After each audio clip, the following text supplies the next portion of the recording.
One way we can make and keep our dream alive and keep it possible in the future is if we were to commit ourselves to living our life by the golden rule. It's really just that simple. Point number 2, respect. He was admired and he was respected, but he was the type of an individual who commanded respect. He would walk into a room and people, regardless of the age, the ethnic background, they would respect Dr. Martin Luther King for the most part. He was a hated man, but he was loved by so many other folks. And what he said about that is, that when it comes to respect, remember diversity, because he said that diversity adds to our strength and that there's strength in numbers. And once again, he reminded us that united we stand, divided we fall. And point number 3, and the final point, is to rejoice. In spite of everything that happened to him and to us over the decades, he asked that we fall on our knees and that we would pray, and that we would pray for one another. And Dr. King, being a Baptist minister, God knows he knew how to get a prayer into God up in heaven. He prayed for better days ahead for all of us.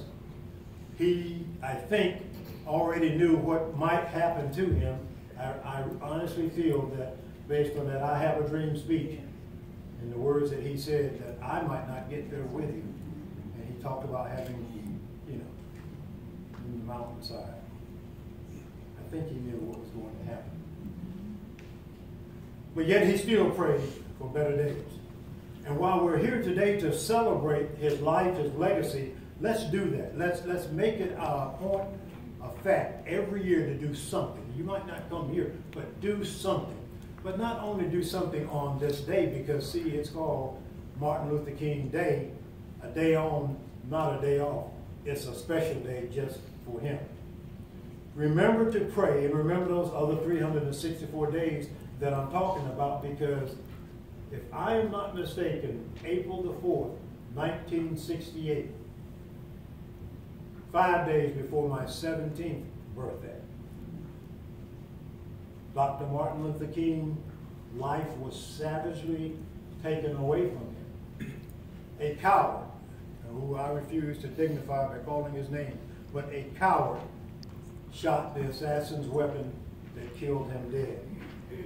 We cried, all of us, America cried. In fact, folks all over the world cried. Because how could this happen to such a wonderful man? The reality is, it was ordained to happen, and it could not be reversed.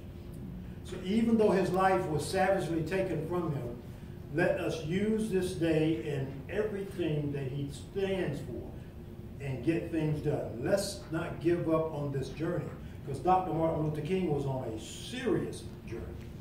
He really was. What was he doing in Memphis, Tennessee on April? Well, he was there doing the business that God ordained him to do. If I am not mistaken, he was there because the sanitation workers were on strike. They were trying to get better wages, higher wages, to make things better for them, more humane conditions. And he steps out on the balcony of the motel, and this coward shoots him and kills him. Now, there are ongoing efforts by some folks to remove or to pretend that some of us never existed in history. They cannot erase what Dr. Martin Luther King stands for. I won't allow it, and I know you won't allow them to do that either. Let's remember to not only celebrate, but let's try to accentuate what Dr. King stood for. He established our path to righteousness. He created numerous opportunities for us for freedom. He paved the way for equality for a lot of people. Because of Dr. King's commitment, his sacrifice, his vision, his anointment, and his appointment by God, we as a people have literally and figuratively migrated from the outhouse to the White House. And even though some people will say that President Barack Obama, number 44, was not the president for the black people, and I have issues with that, the bottom line is he was the president for all people. He remembered Dr. King's dream for justice for all.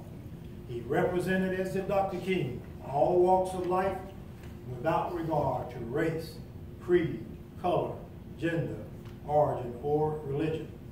As I said earlier, Dr. King was on a journey. He is no longer with us, but it's up to us to continue his plans. We're standing on the broad shoulders of Dr. King, and in closing, I will say the following to you. While he was, in fact, a hated man, he was really respected and admired by millions of people worldwide. If I am not mistaken, although it has taken some time, all 50 states, I believe, finally got it right. And now they recognize his birthday as a government holiday, or as a federal holiday, as some call it. Some call it a day of service.